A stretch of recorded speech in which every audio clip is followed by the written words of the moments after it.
गुरु प्यारी साध संगत जी, जो सत्संग में आएगा वो खाली हाथ नहीं जाएगा। राम नाम के मोती जो यहाँ बिखर रहे हैं वो लेकर के जाएगा।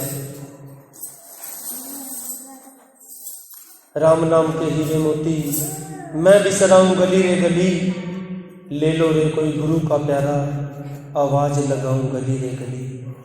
अरे भाई, उस राम नाम के हीरे मोती हम भी कोशिश कर रहे हैं बिखेरने की। हमने भी एक छोटी सी कोशिश की है कि उस राम नाम के जो मोती, जो ज्ञान उस परम पिता परमात्मा ने थोड़ा बहुत बख्शा है, उसके द्वारा अपनी संगत को जोड़ लिया जाए, ताकि उस हरि के सुमिरन से, उसके नाम से जुड़कर हमारे गांव का भी उद्धार हो सके। हमारी साथ संगत भी उस परम पिता परमात्मा के चरणों में लगकर अपने इस मानुष जन्म को सफल कर ले। आइए, कबीर साहब का शब्द है, विचार के लिए लिया है। कबीर साहब क्या कहते हैं? पीले प्याला हो मत वाला, प्याला नाम अमीर रसकारी। गुरु प्यारी साध संगत जी, इस दुनिया में अनेक प्रकार के रस हैं, कुछ खट्टे, कुछ मीठे, कुछ दुख देने वाले, कुछ सुख देने वाले। शराब पीकर एक आदमी सोचता है कि मैं बड़े आनंद में हूं, परंतु शराब के नशे के कारण उसकी बुद्धि मंद हो गई, दुख और तकलीफ तो वहीं रही। गुरु नानक साहब क्या कहते हैं? नाम कुमारी नानका चढ़ी रहे दिन रात, कि मैं उस नाम का रस पीता हूं जो दिन रात कभी नहीं उतरता, 24 घंटे चढ़ा रहता है। ये दुनियावी नशे तो अगर शाम को पिए तो सुबह उतर जाते हैं, लेकिन गुरु के सेवक, गुरु के जो लाल हैं, वो रस पीते हैं जो 24 घंटे नहीं उतरता। वो रस क्या है? वो नाम का रस है, राम नाम का रस है। वही कबीर साहब कह रहे हैं कि पीले प्याला हो मत वाला, कि भाई वो प्याला पी ले जो अमीर रस का है, यानी उस परम पिता परमात्मा के नाम का है। वो अमृत, वो सचखंड से बरस रहा है, और हम यहाँ दुनिया की इस मैं मेरी में फंसे हुए हैं। विरला जीव कोई अधिकारी जो शरण गुरु की लागा हो। गुरु प्यारी साध संगत जी, बड़े बड़े भागे जीव हैं जो गुरु की शरण में आते हैं, जो गुरु का पल्ला पकड़ लेते हैं। आप आगे कहते हैं, मनुष्य जीवन का दृष्टांत देते हुए वर्णन कर रहे हैं। बालपना सब खेल गवाया, तरुण भया नारी बस कारे। के भाई, जब तू बच्चा था तूने सारी उम्र खेल कूद में गंवा दी। बच्चों के साथ खेलता है, कभी साइकिल चलाना, कभी दौड़ भाग करना, तूने इसी में उम्र गंवा दी। तरुण भया नारी बस कारे, कि जब तू युवा अवस्था में आया, घर वालों ने कोई सुंदर लड़की देखकर तेरी शादी कर दी, फिर सारी जिंदगी उस औरत के मोह प्यार में लगा रहा। आप फरमा रहे हैं, दृष्टांत है कि कबीर साहब कहीं से जा रहे थे, उन्होंने देखा कि कोई जीव खेतों में काम कर रहा है। उसे कहा, भाई नाम जपा कर। कहता है, अभी तो उम्र जवान है, बहुत उम्र पड़ी है नाम जपने को। जब थोड़ा बूढ़ा हो जाऊंगा उस समय नाम जपूंगा, बच्चों की शादियों शुदियों से फारिग हो जाऊं। गुरु प्यारी साध संगत जी, समय बीतता चला गया। कबीर साहब फिर आए, बोलते हैं, बाबा नाम जपा कर। उसने कहा, अभी बच्चों की शादी की है, इनके मैं पहले पोती पोतों का मुंह तो देख लूं, फिर नाम जपूंगा। कबीर साहब फिर चले गए। जिस जीव को कुल मालिक ने लेकर जाना है उसको बार बार चेतावनी देकर समझाते हैं, प्यार से समझाते हैं, अपने जीव को सचखंड पहुंचाकर ही दम लेते हैं। कबीर साहब फिर आए, कहते हैं, बाबा नाम जपा कर। वो कहता है कि अभी ये जो मेरे पोते पोतियां हुए हैं, अब ये उनके मुंह में लगा है, बच्चे दरवाज़ा खुला छोड़ देते हैं और मैं राखी करने में लगा रहता हूँ। गुरु प्यारी साध संगत जी, राखी का काम किसका होता है? हम गेट पर कुत्ते का बच्चा रखते हैं ताकि कोई अंदर ना आ सके। अब उस बुजुर्ग की हालत उस कुत्ते के जैसी हो गई। अब गेट पर बैठा है और राखी कर रहा है। कबीर साहब फिर चले गए। गुरु प्यारी साध संगत जी, समय बीतता चला गया। कबीर साहब एक दिन आए और पूछते हैं, भाई तुम्हारा बुजुर्ग कहाँ है? कहते हैं, वो तो मर गया। कहते, मर गया? बिना नाम के चला गया। कबीर साहब अंतर ध्यान हुए, देखते हैं उस बाबे का एक गाय के साथ बड़ा प्यार था, उसके पेट में चला गया, बछड़ा बन गया। अब बछड़ा होकर जन्म लिया। अब उन बच्चों को नहीं पता कि ये कौन है। उस बाबे को नहीं पता कि वो बछड़े की जून में चला गया। अब क्या हुआ गुरु प्यारी साध संगत जी? उन बच्चों ने अपने बाप को जो बछड़ा बन के जन्मा था हल में चलाया। दिन रात डंडे मारते हैं, लोहे की आड़ चुभोते हैं। अब गले में उसके उन्होंने वजन डाल दिया है, दिन रात खेत में चला रहे हैं। ये हालत होती है बिना नाम के।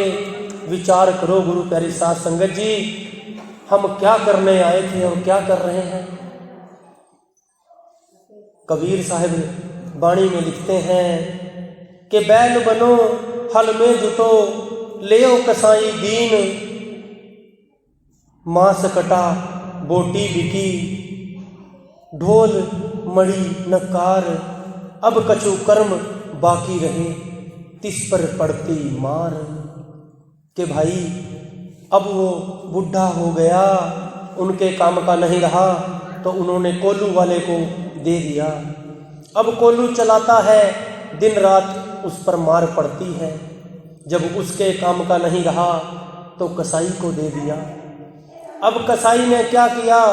उसका चमड़ा उतार लिया। अब चमड़ा उतार कर वो एक ढोल वाले को दे दिया। अब ढोल वाले ने क्या किया? ढोल पर चढ़ा दिया। अब दिन रात डंडे पड़ते हैं। गुरु प्यारी साध संगत जी, बिना नाम के ये गति है।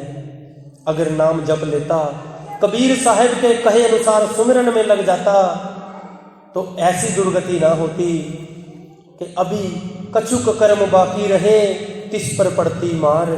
कि अभी भी कर्म बाकी हैं। वो ढोल नकाड़े वाला दिन रात पीट रहा है। आप आगे क्या कह रहे हैं? बिरद भया कफ बाय ने घेरा, खाट पड़ा ना जाए किस कारे।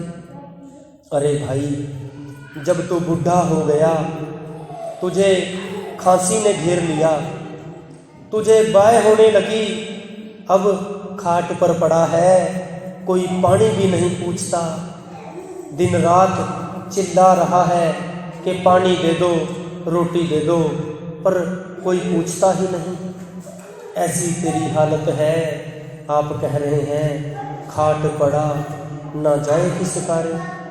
कि तू चारपाई पे पड़ा है और तुझे कुछ होश ही नहीं है। खाना खा भी लिया है तो भूल जाता है।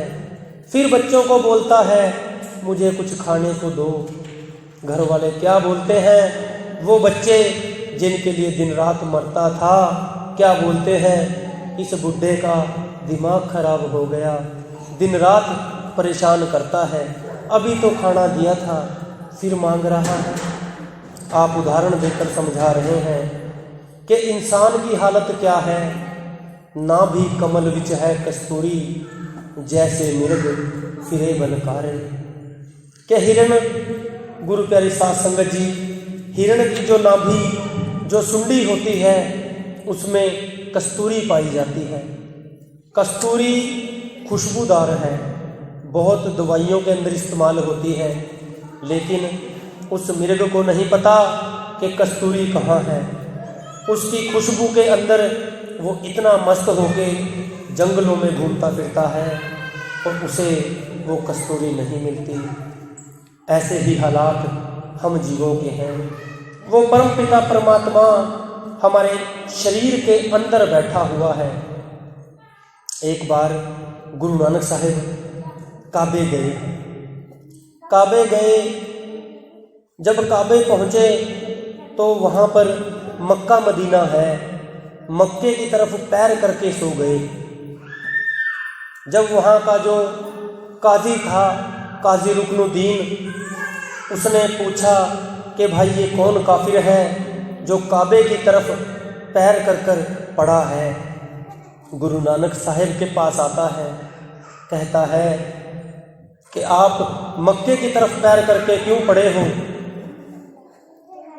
गुरु नानक साहिब कहते हैं कि भाई मुझे तो चारों तरफ मक्का दिखता है, जिधर मक्का नहीं है उधर मेरे पैर कर दो। गुरु प्यारी साध संगत जी, जिस दिशा में गुरु नानक साहिब के पैर उसने किए, उसी दिशा में मक्का घूम गया। वो हैरान हो गया, कहता है ये कोई सिद्ध पुरुष है। तब काजी रुकनुद्दीन गुरु नानक साहिब से पूछता है कि वो खुदा कहाँ रहता है। गुरु नानक साहिब फरमाते हैं कि वो खुदा इंसानी शरीर के अंदर रहता है। इसके 12 बुर्ज हैं और 52 कंगूरे हैं। आप कहते हैं ऊंचे खास महल में देवे बांग खुदाए, सुत्ते बांग ना सुन सकन रहा खुदाया जगाए। कि वो खुदा, वो मालिक इस इंसान शरीर के अंदर रहता है। इसके 12 बुर्ज हैं। गुरु प्यारी साध संगत जी, एक बाजू का ये हिस्सा, दूसरा बाजू का नीचे का हिस्सा और तीसरा ये हमारा हाथ। 3 बाजू के हिस्से एक हाथ के और 3 बाजू के दूसरे हाथ के, ऐसे ही 3 और 3 6 टांगों के, ये 12 बुर्ज हैं।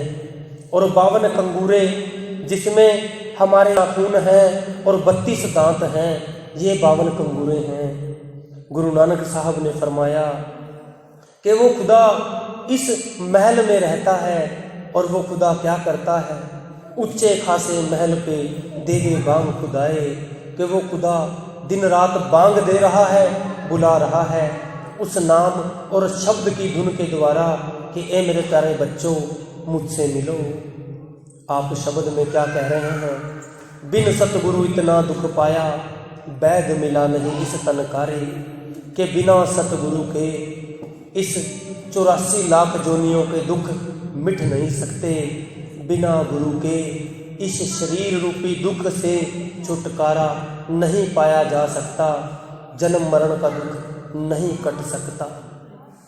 मात पिता बंधु सुत तिरिया, संग ना कोई जाए सकारे। हमारी आंखों के सामने कितने आए कितने चले गए, हम किसी के साथ नहीं जाते और ना ही कोई हमारे साथ जाएगा। जब लग जीवे गुरु गुण गाले, धन जो बन है दिन 10 कारे।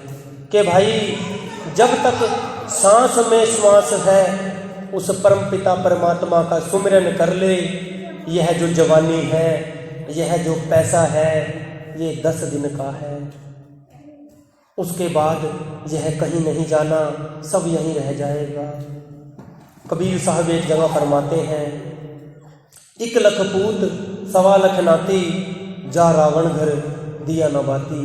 कि भाई हमारे तो छोटा सा परिवार है, रावण का कितना बड़ा परिवार था।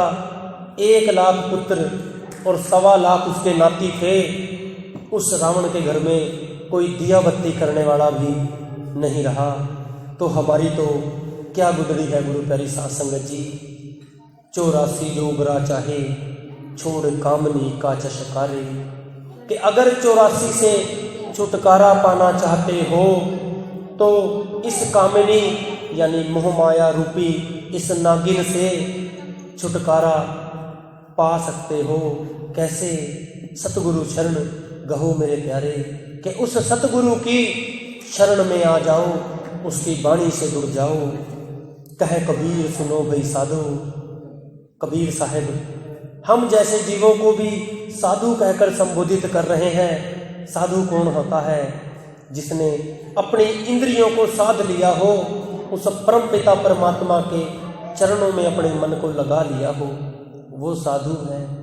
नख सिख पूर रहा विषकारे, कि इस विष रूपी शरीर को छोड़कर उस परम पिता परमात्मा के चरणों में लग जाओ, ताकि इस 84 के चक्कर से हमारा भी छुटकारा हो सके।